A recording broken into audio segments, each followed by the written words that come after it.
पढ़ेंगे। त्रिभुज को अंग्रेजी में क्या कहते हैं? Triangle, TRIANGLE। देखो ट्रायंगल है क्या? सबसे पहले हम लोग पढ़ेंगे कि ट्रायंगल है क्या।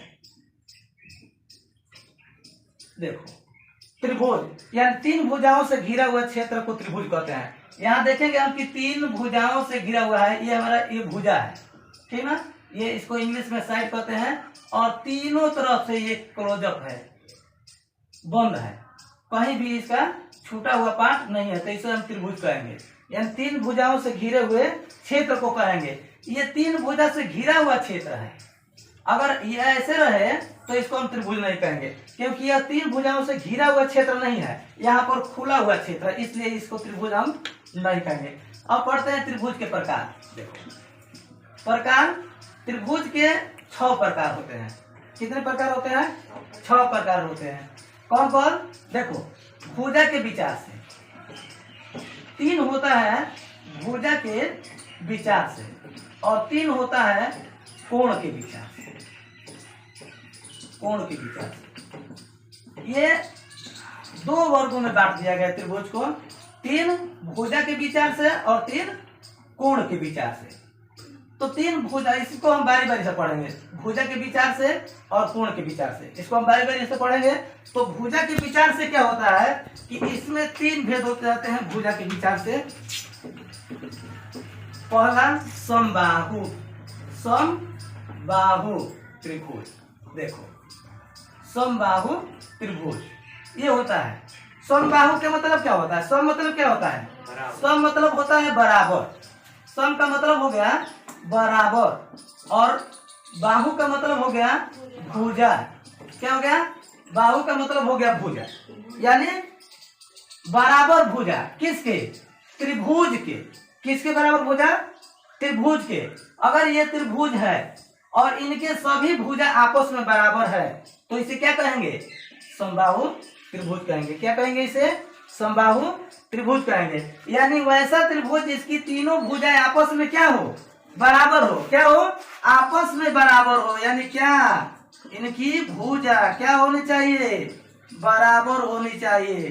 तो ये कौन सा त्रिभुज है? ये तुम्हारा समबाहु त्रिभुज है। आज समझ में? ये समबाहु त्रिभुज है। क्यों? क्योंकि इसकी तीनों भुजाएं आपस में क्या है? देखिए बराबर है। और जब तीनों भुजाएं आपस में बराबर है तो इसका तीनों कोण क्या होगा? आपस में बराबर होगा। ये भी याद रखना है। क्या होगा? तीनों कोण इसका आपस में बराबर हो गया, यानी तीनों भुजा बराबर और तीनों कोण बराबर। तो कौन सा हो जाएगा? वो समबाहु। और समबाहु त्रिभुज के प्रत्येक कोण कितने डिग्री का होता है? 60 डिग्री का होता है। इसको याद रखना है। कितने डिग्री का होता है? 60 डिग्री का होता है। इसके बाद समद्विबाहु, समद्विबाहु त्रिभुज। देखो इसमें सब इसी के नाम पर है, कोई इसमें कठिन नहीं है, सब इसके नाम पर है। समद्विबाहु। अब यहाँ तोड़ेंगे। देखो सम मतलब क्या होता है? बराबर। सम मतलब क्या होता है? बराबर। और द्वि का मतलब क्या होता है? 2। और बाहु का मतलब क्या होता है? भुजा। भुजा। ये देखिए ये तीनों जब आपस में मिला तो बन गया क्या? समद्विबाहु त्रिभुज। यानी बराबर 2 भुजा, यानी 2 भुजा बराबर हो। जिस त्रिभुज की 2 भुजा बराबर हो उसे क्या कहेंगे? समद्विबाहु त्रिभुज कहेंगे। क्या कहेंगे उसको? समद्विबाहु त्रिभुज कहेंगे। लिखना चाहते हो तो लिख लो इसको। और जिसकी तीनों भुजा बराबर हो उसे समबाहु, ठीक है। अब बच गया विषम बाहु। तीसरा है विषम बाहु। ठीक है, देखो बोलो नहीं। विषम बाहु त्रिभुज तीसरा है विषम बाहु त्रिभुज।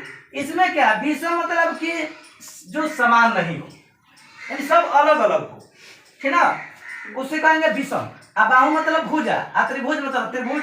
अरे जिसकी तीनों भुजाएं आपस में बराबर नहीं हो, जैसे ये त्रिभुज बना दिए, देखिए ये तीनों भुजा जो है आपस में कोई बराबर नहीं है। यानी ए बी सी ये त्रिभुज है, ए बी सी ये त्रिभुज है, तो इसकी कोई भुजा बराबर नहीं है। A B not equal to B C not equal to AC। कोई एक दूसरे के ये बराबर नहीं है, तो इसे हम क्या कहेंगे? विषम बाहु त्रिभुज कहेंगे, ठीक ना। इसे हम लोग विषम बाहु त्रिभुज कहेंगे। अब आया कोण के आधार पर। अब कोण के आधार पर हम लोग पढ़ेंगे। कोण के आधार पर कितने होते हैं? तो कोण के आधार पर भी 3 होता है। कौन कौन? समकोण, समकोण त्रिभुज, समकोण त्रिभुज। समकोण त्रिभुज देखिए, ये समकोण है, इसकी पर एक कोण 90 डिग्री का होना चाहिए। जैसे इसको देखिए, इसको आप परिभाषित कैसे करेंगे? समकोण त्रिभुज वैसा त्रिभुज जिसका कोई एक कोण 90 डिग्री का हो। कितने डिग्री का होना चाहिए? 90 डिग्री का होना चाहिए, तो उसे हम लोग समकोण त्रिभुज कहेंगे। इस त्रिभुज ABC में जो B है वह हमारा जो B कोण है यह 90 डिग्री का है, तो इसलिए इसे हम लोग क्या कहेंगे? समकोण त्रिभुज कहेंगे। यानी वैसा त्रिभुज जिसका एक कोण 90 डिग्री का हो, केवल एक कोण 90 डिग्री का हो, तो उसे हम लोग समकोण त्रिभुज कहेंगे। दूसरा न्यून कोण त्रिभुज।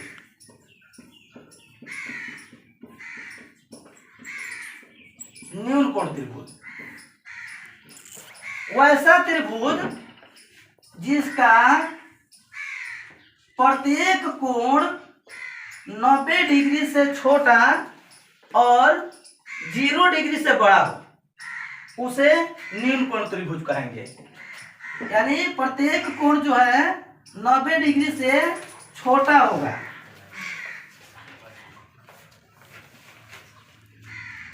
कितना हो गया? तो कोण के आधार पर लिखा है ना? हाँ, ये कोण के आधार पर है। बोलो, रुको। न्यून कोण त्रिभुज में क्या होगा? इस वैसा त्रिभुज जिसका प्रत्येक कोण 90 डिग्री से छोटा और 0 डिग्री से बड़ा होना चाहिए, उसे क्या कहेंगे? न्यून कोण त्रिभुज। देखो जैसे ABC, ये हमारा न्यून कोण त्रिभुज है, क्योंकि इसकी प्रत्येक जो कोण है, देखिए कोण B जो है 60 डिग्री का है, कोण A है 75 डिग्री का, कोण C है 45 डिग्री का। इसमें प्रत्येक कोण क्या है? 0 डिग्री से बड़ा है। प्रत्येक कोण 0 डिग्री से क्या है? बड़ा है। और 90 डिग्री से क्या है? 90 डिग्री से छोटा है, तो इसे हम क्या बोलेंगे? न्यून कोण त्रिभुज बोलेंगे ना। यानी 90 डिग्री से छोटा हो और 0 डिग्री से बड़ा हो, उस त्रिभुज को हम लोग क्या बोलेंगे? न्यून कोण। और तीसरा है अधिक कोण। अधिक कोण त्रिभुज।